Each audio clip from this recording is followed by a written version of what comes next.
Bienvenue sur ce nouveau débrief des Diables où nous allons aborder ici le huitième de finale qui voyait s'opposer la Belgique face au Portugal. Et on a eu de la chance, un match qui m'a fait douter jusqu'à la fin, un match riche en frissons. Et nous allons voir un peu plus en profondeur ce qui s'est passé dans la rencontre. Donc déjà avant le match, comme on a pu le constater précédemment, une entrée dans les phases éliminatoires qui entre tout de suite dans le vif du sujet, comme on peut dire. On affronte l'équipe tenante du titre qui va chercher à faire forte impression et à défendre son règne, je vais dire. Et donc du coup, la Belgique a dû se tenir directement prête pour l'affronter. Donc la compo belge, déjà petite satisfaction personnelle puisque Monsieur Martinez a aligné le mode de formation qui pour moi est le meilleur pour la Belgique, c'est-à-dire que la composition est en 3-4-3, mais la réalité dans le jeu, surtout en attaque, c'est qu'on va se retrouver en 3-4-1-2 avec De Bruyne en milieu offensif et les deux buteurs devant lui, et ce qui est, comme je l'expliquais dans mes débriefs précédents, la meilleure composition offensive pour la Belgique. Donc, sans surprise, au goal, on se retrouve avec Thibaut Courtois. En défense, on avait Vertonghen, Alderweireld et Vermaelen. Vermaelen qui pouvait être une surprise, mais pas vraiment, parce qu'il a été vraiment convaincant contre la Finlande. Il a vraiment montré qu'il était encore au meilleur niveau. Et on va pouvoir voir que sur la rencontre, il a vraiment fait un gros travail. Et puis Alderweireld, Vertonghen, bon, je n'aurais peut-être pas mis Alderweireld, mais ça reste quand même la priorité, je pense aussi, sur ces matchs. Au milieu, donc milieu classique avec à gauche Torgan Hazard, Witsel. Du coup, dans la composition pour jouer dans ce 3-4-1-2, donc on avait le milieu Witsel, Tielemans, à droite Meunier, et puis en attaque du coup Eden Hazard, Lukaku et Kevin De Bruyne qui sur la feuille de match est positionné à droite, mais en réalité va jouer en tant que milieu offensif et va se balader dans toute la partie de terrain adverse. Et donc du coup on commence ce match avec cette première mi-temps, une première mi-temps qui peut être répartie en deux, c'est-à-dire que j'ai trouvé l'entame de match de la Belgique plutôt intéressante et qu'elle aurait pu faire mal d'entrée Portugal. Malheureusement, plus ou moins vers le milieu de la première période, ça s'est retourné et la Belgique n'a pas réussi à concrétiser d'entrée avec la difficulté de trouver De Bruyne et Lukaku.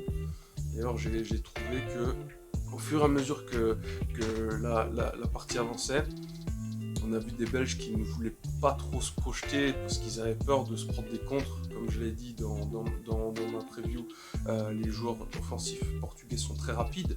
Donc il fallait prévenir de ça. Donc on a une équipe qui se projette peu et on a une attaque portugaise qui prenait le temps de construire, qui essaie de trouver ses hommes forts.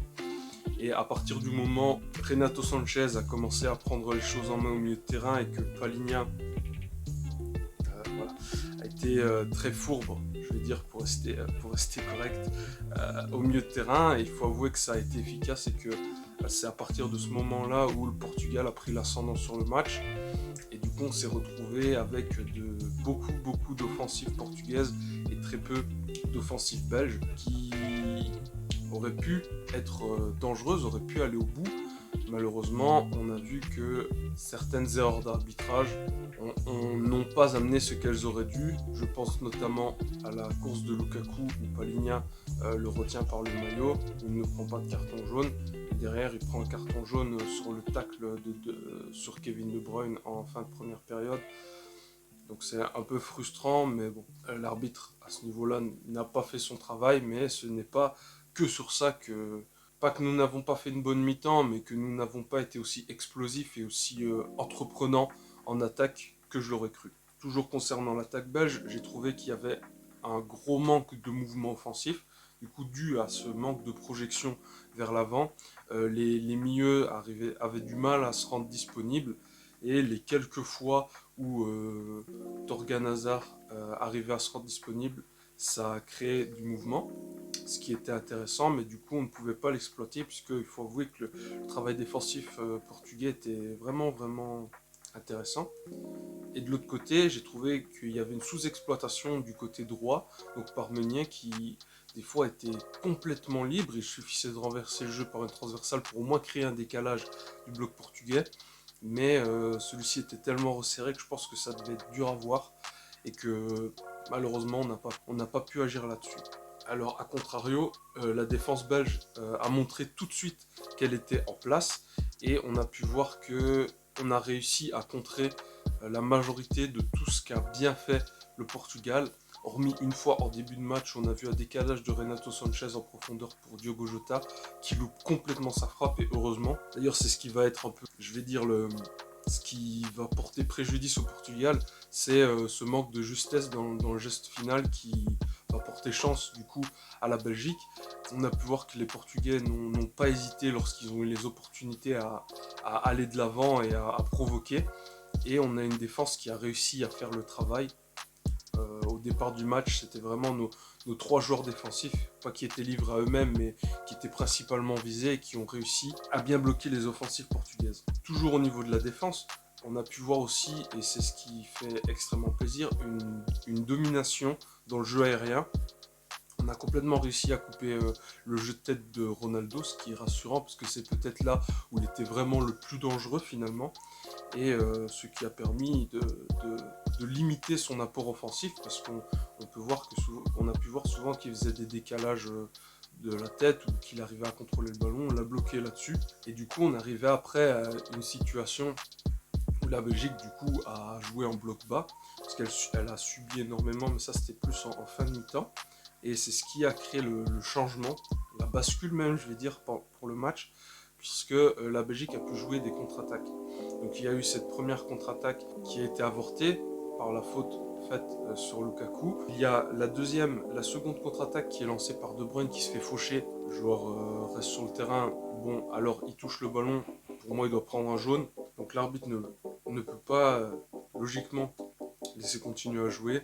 Malheureusement, c'est pas le cas. Donc, du coup, on se retrouve avec Hazard en meneur de contre-attaque, je vais dire, plutôt que De Bruyne. Et malheureusement, il n'a pas la même qualité de vision de jeu, je vais dire, même si c'est pas exactement ça. Du coup, la contre-attaque n'est pas lancée assez bien. Et on se retrouve avec du coup un décalage sur Meunier qui, pour moi, aurait dû tirer, puisque il était complètement libre, ou peut-être avancer un peu plus. Il essaie de centrer vers Lukaku. Mais au final, c'est une frappe avortée. Malheureusement, on n'a pas le résultat escompté. Et c'est tout de même ce jeu rapide, cette projection rapide vers l'avant qui vraiment est primordiale dans le jeu belge et qui s'est avéré fatal. On a vu du coup une passe vers l'arrière sur Courtois, déjà qui élimine un défenseur en le dribblant avec le ballon au pied, ce qui peut donner des frissons lorsque c'est mal exécuté. S'il le fait parfaitement, il va envoyer un long ballon vers Lukaku qui va faire le ménage. Encore une fois, Lukaku à ce niveau-là, au niveau de la conservation de balle, il a encore fait un match énorme. Qui va trouver Meunier, si je ne me trompe pas. Meunier qui va bien décaler sur Torgan Hazard et Torgan Hazard qui aura une frappe magnifique, une frappe flottante qui commence sa course sur la gauche et qui part vers la droite. Donc Rui Patricio ne peut à aucun moment deviner la trajectoire du ballon et le ballon finit au fond.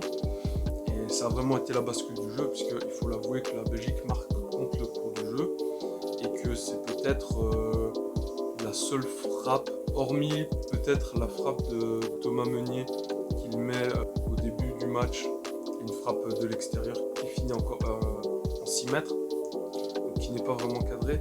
Mais en dehors de ces deux frappes, la Belgique a été vraiment très peu dangereuse. Non pas qu'elle ne s'est pas créée d'occasion, mais c'est que ces occasions n'ont jamais pu aller au bout. Le travail défensif des Portugais a vraiment été intéressant. Mais au final, c'est la Belgique qui marque ce premier but et même ce seul but. Donc ça a complètement renversé le match. Et à la suite de ce but, le Portugal a tenté de réagir directement. On a vu, ils ont essayé d'égaliser. Malheureusement, le but intervient à la 42e minute. La Belgique a réussi à tenir, même si ça a été très dangereux. Et les deux équipes rentrent au vestiaire avec 1-0 pour la Belgique. Et donc du coup, la deuxième mi-temps. Une deuxième mi-temps déjà qui a vu dès le début la sortie de De Bruyne qui devait ressentir des douleurs au niveau de sa cheville gauche après le tacle de Palinha, ce qui est logique. mais ce qui n'est pas rassurant.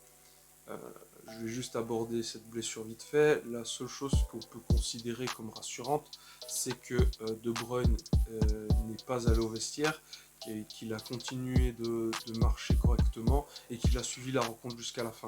Donc c'était peut-être qu'il ressentait une gêne. En tout cas, j'espère vraiment qu'il pourra jouer sur le match suivant. Donc, sortie de Bruyne, on a vu l'entrée de Dries Mertens.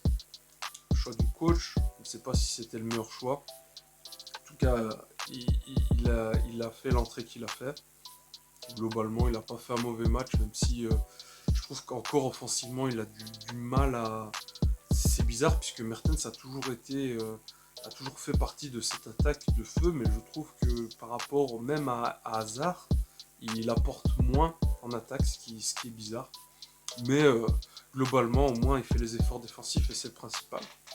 Et du coup, dans cette deuxième période, on est rentré dans ce que je redoutais le plus, c'est-à-dire la Belgique qui subit énormément. Pour moi, comme j'ai dit dans mon pronostic, si la Belgique rentrait dans ce mode de jeu, on aurait dû être amené à perdre. Heureusement, ils ont réussi à tenir, ils ont fait un travail défensif fantastique et ils ont tenté de jouer les contres. Alors ça ne s'est jamais concrétisé, ça ne s'est jamais montré vraiment dangereux. Ils ont tenté.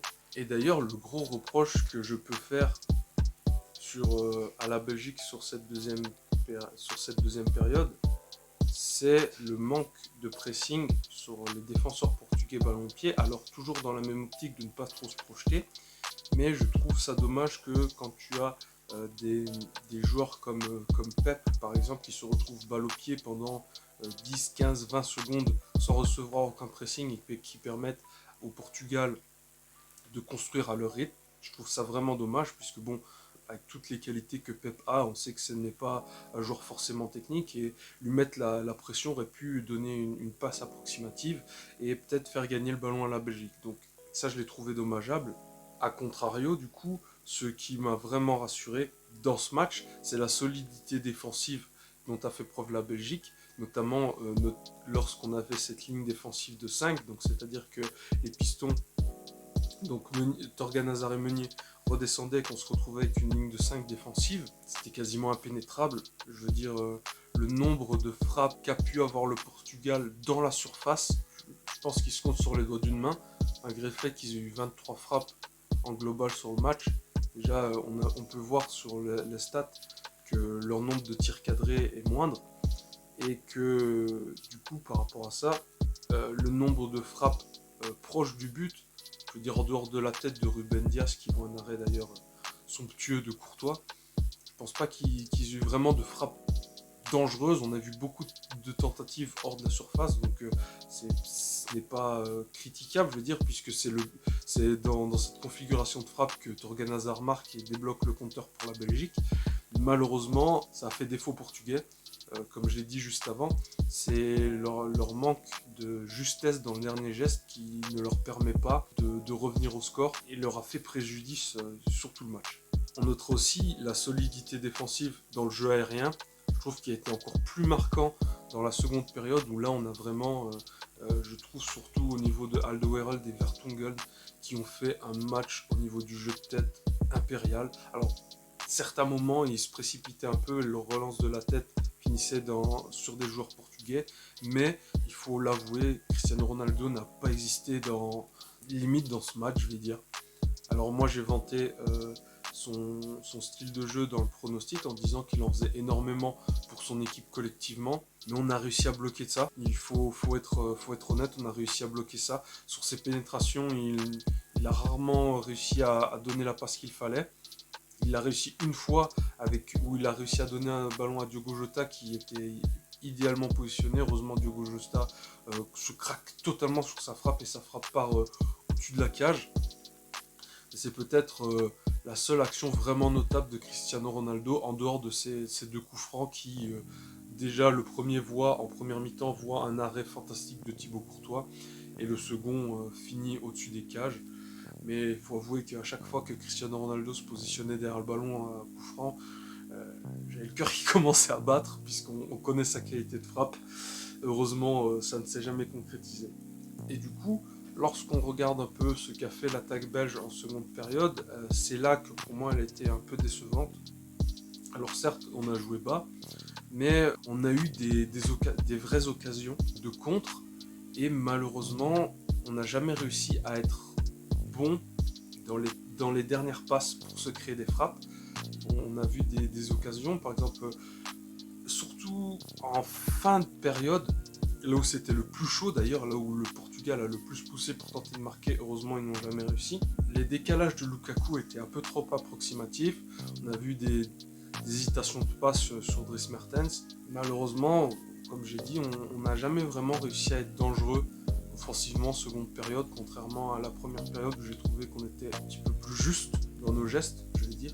Voilà, on réussit à défendre parfaitement, mais par contre offensivement, les joueurs sont un peu cramés, ce qui est compréhensible. Malheureusement, Lukaku n'a pas fait le match que j'attendais de lui, même s'il a fait un bon match globalement, mais j'en attendais un peu plus de lui, mais j'y reviendrai après. Et donc si on regarde un petit peu au cas par cas, on a par exemple Thomas Meunier qui a une vision de jeu vraiment bonne. Il voit la bonne passe, par contre malheureusement il la réalise mal. Donc souvent il ne mettait pas cette puissance dans ses transversales ou dans ses centres, ou dans ses passes en profondeur, donc ces passes étaient interceptées, alors que si elles étaient parvenues aux joueurs qu'il visait, c'était souvent des passes qui auraient pu amener, peut-être pas des buts, mais au moins des frappes, ou ça aurait été une passe qui aurait précédé une passe décisive. Donc c'est dommage. Tillmans, qui à la sortie de De Bruyne aurait dû se montrer un peu plus, comme il l'a fait précédemment sur les matchs où Kevin De Bruyne n'était pas là, où il était titulaire, prendre ce rôle de meneur de jeu. Malheureusement, je pense qu'il était tellement concentré dans son rôle défensif, où il a fait là un très gros match, notamment sur les récupérations au niveau de Cristiano Ronaldo. Il n'a pas eu peur des duels, et ça c'est très important, surtout pour un jeune joueur comme lui. Mais malheureusement, offensivement, il n'a pas eu l'apport compté. Et puis globalement, Hazard, Lukaku et Mertens, qui manquent de justesse dans leurs gestes finaux, n'ont pas réussi à aller au bout de leur idée, au bout de leur action, et des fois on tardé à faire la bonne passe, on tardait à faire le geste qu'il fallait. Malheureusement, on n'a jamais réussi à aller chercher ce deuxième but. Donc Dieu merci, le but de Thorgan Hazard nous donne l'avantage dans cette partie, mais honnêtement, je pense que si ce but n'avait pas eu lieu, on n'aurait jamais réussi à marquer, et ce match aurait peut-être vu un score nul à la fin, tant d'un côté on avait du mal à construire et à aller au bout, et de l'autre côté le Portugal butait sur la défense belge, et surtout un Thibaut Courtois impérial encore une fois. Donc globalement une seconde période dominée par les Portugais, qui s'est bien fait bloquer par la défense belge, qui a vu une masterclass du coup de Thibaut Courtois, je le disais justement. Certes, il y a eu du danger, ça a été très chaud pour la Belgique, mais je trouve quand même qu'on a vu de la sérénité, surtout au niveau des trois défenseurs et du gardien, qui ont fait le match parfait. Vraiment parfait. Alors on a eu des petits défauts en première période, mais cette deuxième période pour moi est une masterclass défensive, surtout venant de Alderweireld, Vermaelen et Thibaut Courtois. Vertonghen un petit peu moins, même s'il fait le travail, mais ces trois joueurs-là ont vraiment sorti le match qu'il fallait. Bon, Thibaut Courtois, j'en reparlerai après. Donc c'est sûr, la Belgique n'a pas eu la possession. Elle est battue au nombre d'occasions. Je pense que ce nombre d'occasions peut être traduit par l'absence de notre maître à jouer, et qu'on voit que un joueur comme De Bruyne est difficilement remplaçable. Parce que je pense que sur les contres en deuxième période, si on avait eu De Bruyne pour les mener ou lâcher les ballons en profondeur aux joueurs qui couraient, ou à Lukaku qui se trouvait souvent devant, ça aurait pu avoir un résultat différent. Malheureusement, c'est un peu plus compliqué que ça, et on a eu du mal à se créer des offensives viables. Malgré tout, ils ont réussi à gagner dans la configuration de jeu où je les voyais perdre, c'est-à-dire subir beaucoup défensivement, et se contenter pas uniquement de défendre, il faut pas exagérer non plus, puisque je trouve que la Belgique a tenté. Malheureusement, tenter quand tu n'as pas ton maître à jouer, c'est compliqué. Ils ont réussi à tenir. Alors ils n'ont pas fait le jeu, ce que je trouve dommage, parce que je trouve que c'est là où on est le meilleur. Mais c'est vrai que quand tu crains pour tes arrières, c'est normal de pas trop se projeter, et du coup on se retrouve à devoir attendre et tenter de jouer des contres. Quand même rendre hommage au milieu de terrain portugais, qui encore une fois était régnant. Bon, je parlerai pas trop de Palhinha parce que je j'ai pas envie d'être insultant, mais Renato Sanchez a encore montré encore une fois que c'était un boss à son poste, surtout dans son équipe, et que le Portugal a fait globalement un gros match. Malheureusement, leur manque de justesse offensive leur a porté préjudice. Donc nous finissons ce match 1-0 qui a vu son lot de frissons et aussi d'erreurs d'arbitrage parce que je trouve que les Portugais ont été quand même relativement violents et que petit carton rouge après 2 cartons jaunes n'aurait pas été de trop. Bon, ils ne l'ont pas eu. L'important est la victoire et on va pouvoir passer au bilan du match. Donc pour le bilan du match, globalement sur la rencontre, je vais pas mentir, je suis un petit peu déçu puisque je pensais que le match aurait été beaucoup plus ouvert et que la Belgique aurait fait le jeu. Malheureusement, on a vu des équipes un peu plus attentistes. On sait que les deux équipes se respectaient et avaient conscience des forces offensives de chaque côté. Donc ils n'ont pas voulu prendre trop de risques. Et malheureusement, on s'est retrouvé dans un match où c'est le Portugal qui a pris l'ascendant sur la Belgique. Heureusement, ça ne s'est pas concrétisé, heureusement pour nous. Donc bilan assez mitigé globalement. D'un côté, je suis énormément rassuré par rapport à la défense. Ils ont répondu aux critiques déjà. Ils ont montré que malgré leur âge avancé, on va dire, ils sont capables de délivrer encore des performances fantastiques, surtout face à des attaques qui sont réputées pour leur vitesse, leur technique, et surtout d'avoir un joueur qui est le meilleur joueur du monde, l'un des meilleurs joueurs du monde, le meilleur de tous les temps, vous placez comme vous voulez. Il n'empêche qu'ils ont réussi à faire un travail défensif fantastique sur ce match-là. Et de l'autre côté, je suis quand même déçu de notre attaque qui a manqué de justesse, je trouve, sur les quelques actions qu'ils ont réussi à se créer, notamment Lukaku.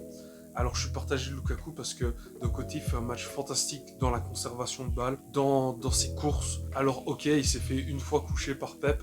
Pep lui a montré qu'il serait présent dans le match. Sauf qu'à partir de ce moment-là, Lukaku s'est dit ok, tu veux rentrer dans ce jeu-là, et il a joué avec son physique comme il sait le faire et n'importe quel défenseur ne peut faire quelque chose. Donc Lukaku est rassurant à ce niveau-là, mais par contre, à contrario, je pense qu'il a mis tellement d'efforts dans le physique, tellement d'efforts dans ses courses, dans sa conservation, qu'il a eu des approximations au niveau de ses passes et au niveau de ses décalages. Donc des approximations dans les combinaisons, des mauvaises passes qui étaient données. Donc ça contrebalance avec bon match physique qu'il a fait. Je vais en reparler après, j'en attends beaucoup plus de lui sur le prochain match. Globalement, la Belgique n'a pas été aussi séduisante que d'habitude, il faut bien l'avouer. On va chercher l'essentiel qui est la victoire du but marqué de plus que l'adversaire.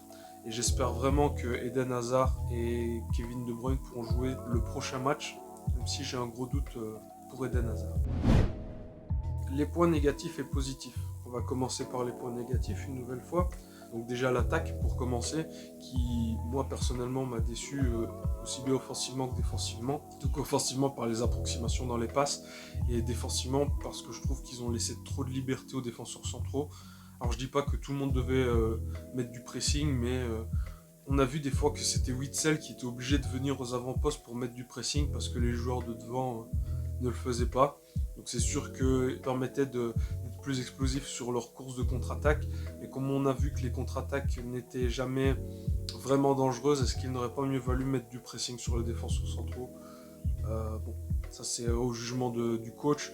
Mais je pense qu'on aurait pu faire un travail un petit peu plus intensif à ce niveau-là, je vais dire. Petite gêne sur la deuxième mi-temps de Tielemans, j'ai trouvé un peu... Alors il fait un énorme match défensif, comme je l'ai dit, surtout dans les duels et dans les récupérations, mais je trouve que offensivement il aurait dû apporter ce petit plus de vision de jeu, ce petit plus de passe, être un peu plus présent, se montrer comme il l'a fait. Pour moi, c'est derrière Kevin De Bruyne, c'est lui qui doit être régnant au milieu de jeu et qui doit distribuer. Malheureusement, il ne l'a pas fait, ce qui est dommageable. Et le dernier point que j'ai noté, c'était Lukaku, mais ça je l'ai abordé juste avant.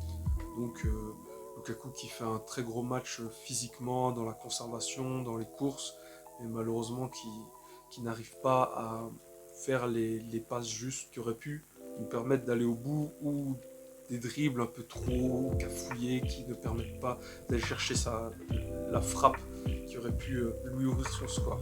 Et donc du coup, pour les points positifs, premièrement la défense qui a fait un gros travail. Le bloc belge a été vraiment très bon dans ce match. Déjà la maîtrise des débats dans le duel aérien qui pouvait être le plus gros danger, je vais dire, surtout venant de la part de Cristiano Ronaldo qui était complètement bloqué, particulièrement la seconde période de Vermaelen, qui après ces 2 titularisations montre qu'il est encore capable de jouer au meilleur niveau, et ça c'est vraiment rassurant. Et puis mon petit shout-out, donc le premier ça va être à Thibaut Courtois, qui a sorti une masterclass, il a été royal sur ce match, vraiment, il a sorti 3 arrêts de très très grande classe, il a fait des sorties justes, il arrive à bien lire le jeu, il est placé comme il faut, il n'a jamais été battu sur ce match, il n'a jamais été pris à contre-pied, il n'a jamais été surpris. Et ça c'est très très important quand on a une défense qui se donne, d'avoir un gardien qui en plus est capable d'arrêter les frappes un peu surprises, je vais dire, les frappes qui sortent un peu de nulle part, les tentatives même désespérées des fois, comme la frappe de Torgan Hazard, hein, c'est une frappe désespérée, on va pas se le cacher, mais avoir un gardien capable d'arrêter ça, c'est vraiment, vraiment rassurant et réconfortant pour une défense qui se donne vraiment. Donc Courtois encore une fois royal. Et mon deuxième shout-out sera pour Torgan Hazard, qui pour moi est l'homme du match, déjà parce qu'il apporte la victoire à la Belgique, et puis je trouve que son apport offensif, vu qu'encore une fois la Belgique s'est énormément concentrée sur le côté gauche, est non négligeable, et puis en défense il a fait le travail qu'il devait, en sachant qu'il était sur la menace d'un deuxième carton jaune qui aurait pu le voir être privé de la rencontre contre l'Italie qui s'ensuit. Donc vraiment un travail très très bon, et c'est pour moi l'homme du match. Et pour conclure, on va rajouter une petite rubrique qui sera le prono du quart de finale que la Belgique va devoir jouer. Du coup, vu qu'elle s'est qualifiée après cette victoire au forceps, je vais dire cette victoire vraiment vraiment compliquée que la Belgique a été chercher face au Portugal, nous allons affronter l'Italie. Donc déjà, que dire par rapport à cette équipe italienne? Hormis que la prestation du jour que nous avons proposée ne nous met clairement pas favoris pour cette rencontre, car de mon point de vue, à voir ce que nous diront les pronostiqueurs. Mais pour moi, on a encore du chemin à faire, il va falloir se montrer encore plus solide contre cette équipe italienne. On a un petit point rassurant, c'est que Romelu Lukaku et Dries Mertens connaissent bien les joueurs italiens vu qu'ils évoluent en Serie A. Lukaku, personnellement j'en attends déjà beaucoup de lui sur ce match-là, je vais peut-être même en attendre encore plus vu qu'il ne m'a pas montré ce que j'attendais de lui dans le match contre le Portugal. Je vais quand même en attendre beaucoup plus puisqu'on a des défenseurs ici, Bonucci, et à voir qui sera titulaire, mais sûrement en Serbie, que Lukaku connaît très bien. Et donc la différence pourra venir de lui. Dries Mertens également, bon, ça fait encore plus longtemps qu'il évolue en Serie A, c'est un type de jeu qu'il connaît très bien. Donc voilà, on peut espérer beaucoup de choses venant de d'eux. Concernant l'Italie, on a pu voir qu'ils ont montré des signes de fatigue face à l'Autriche. D'ailleurs l'Autriche qui a été impressionnante dans son match face à l'Italie, qui a réussi à lui tenir tête. Et les changements italiens ont été fatals pour l'Autriche, à redonner du peps à leur attaque, et l'Autriche n'a pas réussi à tenir. Mais c'est là que se pose la question, est-ce qu'on va être capable nous aussi d'assumer physiquement, collectivement? J'ai pas le doute que Lukaku assume physiquement, j'ai pas de doute que nos défenseurs assument physiquement, pour Thomas Meunier également, mais est-ce qu'en tant qu'équipe on va être capable de répondre au pressing italien, de nous aussi leur mettre la pression, de ne pas se laisser happer par la rencontre comme nous l'avons fait comme le Portugal, parce que je doute dans une seconde configuration de match que la chance nous sourit une deuxième fois, ou alors c'est vraiment l'année de la Belgique, et dans ce cas-là on peut tous prier puisque je ne sais pas ce qui pourra se passer pour la suite. En tout cas, globalement, bon, je reste un peu sceptique, je ne suis pas rassuré quant à cette rencontre qui arrive. J'espère vraiment que nous montrerons un meilleur visage pour ce match contre l'Italie, qui risque encore d'être plus dur que le match qu'on vient de subir. Même si ça paraît compliqué sur le papier, je pense vraiment que l'intensité italienne peut nous faire mal. Donc, sans en être sûr, malgré tout, je continue de croire en mon équipe. Je vais dire victoire de la Belgique 2-1, en espérant vraiment que, peu importe le score, on voit une qualification pour la demi-finale et que nous arriverons à proposer un meilleur jeu offensif que contre ce match des Portugais. Et bien voilà, c'est tout pour moi. Merci d'avoir regardé ce débrief jusqu'au bout. N'hésitez pas à me dire dans les commentaires ce que vous avez pensé d'un côté du match du Portugal, le résultat que vous entrevoyez pour la rencontre contre l'Italie. Moi, je vous dis à bientôt pour ce qui sera sûrement le débrief de la demi-finale. À très bientôt.